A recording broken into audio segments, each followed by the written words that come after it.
कागदावरच्या कंपन्या होत्या त्या बंद झाल्या हे हास्यास्पद असं रोहित पवार यांचं मुख्यमंत्र्यांना ट्विट करत प्रत्युत्तर आहे।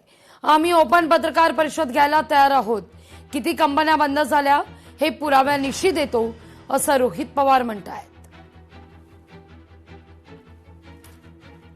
कंपन्यांना व्हिजिट केली, रस्ते बघितले, तिथली परिस्थिती बघितली, इथं एका कार्यालयामध्ये त्यांच्याशी संवाद साधला आणि सगळ्यांशी बोलल्यानंतर इथं ट्रॅफिकचा खूप मोठा प्रॉब्लेम आहे, कचऱ्याचा मोठा प्रॉब्लेम आहे, त्यानंतर रस्त्याचा प्रॉब्लेम आहे, असे अनेक प्रश्न आहेत। म्हणजे यादी आता मी जी काढली ती 22 मुद्द्याची यादी झालेली आहे। दुर्दैव असं या मुद्द्यांवर सरकारकडनं कुणीही त्या ठिकाणी चर्चा केलेली नाही। इथे काही लोकांशी आम्ही बोललो।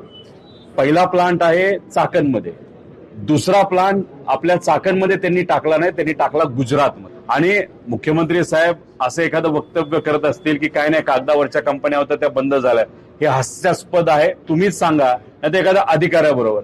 आम्ही ओपन एंडेड प्रेस घ्यायला तयार आहोत। कुठल्या कंपनी बाहेर गेलेल्या आहेत, किती बाहेर गेलेल्या आहेत, किती इन्व्हेस्टमेंट महाराष्ट्रातून बाहेर गेलेली आहे, हे सगळं आम्ही पुराव्यासकट तुम्हाला त्या ठिकाणी दाखवून देऊ। आदरणीय पवार साहेब स्वतः या भागामध्ये पुढच्या 3 ते 4 दिवसामध्ये येतील असं आम्हाला कळलेलं आहे। ते सुद्धा या सर्व व्यावसायिकांशी संवाद साधून त्यांच्या अडचणी सोडवण्याचा प्रामाणिकपणे त्या ठिकाणी प्रयत्न करतील। किती कंपन्यांनी करार तुमच्या बरोबर केले आणि किती कंपन्यांनी इथं धंदे सुरू केले हे तुम्ही आकडे सांगा। आम्ही तुम्हाला सांगतोय, आहे का धमक या सरकारमध्ये आमच्या बरोबर चर्चा करायची? आम्ही सगळे आकडे, खरे आकडे त्या ठिकाणी पुढे आणू। सरकारकडनं उत्तर द्यायला कोण पुढे येतंय का हे मात्र त्या ठिकाणी सांगावं। आणि उद्योग मंत्री जे राजकीय उद्योग करत तिथं फिरतायत त्यांनी ते बंद करावेत आणि आमच्या समोर येऊन या आकड्यावर चर्चा करण्याची हिंमत दाखवावी। लोकशाही मराठी ऐका, पहा, जागरूक रहा।